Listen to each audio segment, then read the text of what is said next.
More than 100,000 Vietnamese came to the U.S. as refugees after the fall of Saigon. Their experience is now being taught in ethnic studies courses. ABC 7 News anchor Karina Nova tells us about a San Jose high school where the lesson plan is personal for many students.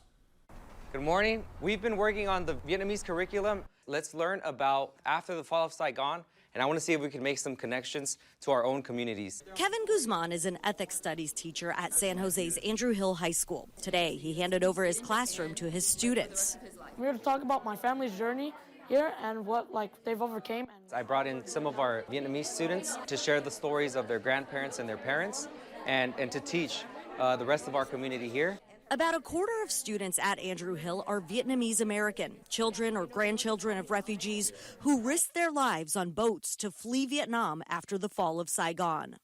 So this story is about my dad. Him and his siblings were part of those boat people. Isabella Pham's father left Vietnam with his younger sister and eventually made it to the U.S. Another sister was not so lucky. The boat people were often attacked by pirates, and those pirates, they got to the boat with my other aunt on it, and they took all the people on board, and they killed all those people. Last year, California became the first state to adopt a Southeast Asian Studies model curriculum, coursework on the experiences of Vietnamese, Cambodian, and Hmong refugees for school districts that want to teach it. They would capture these people in South Vietnam and put them into camps where they would work. For Vietnamese American students, today's lesson became a journey into their personal history. Last night, I just learned a bunch of stuff that I didn't know before. Both my grandmothers didn't like talking about my grandfathers.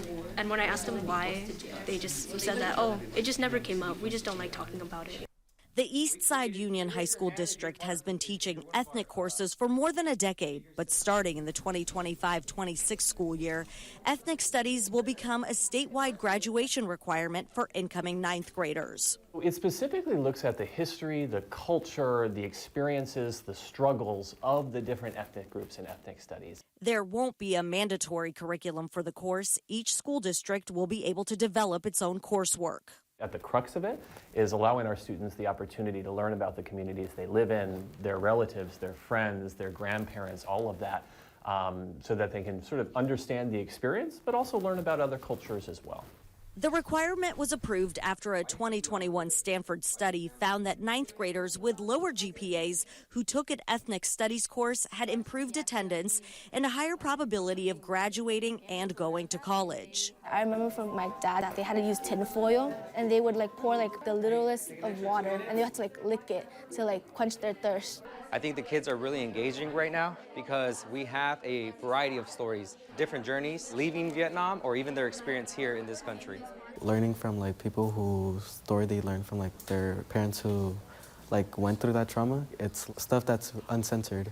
Their story was being passed down, and look at how many other people now have heard this story, and we're keeping that history alive. Karina Nova, ABC 7 News.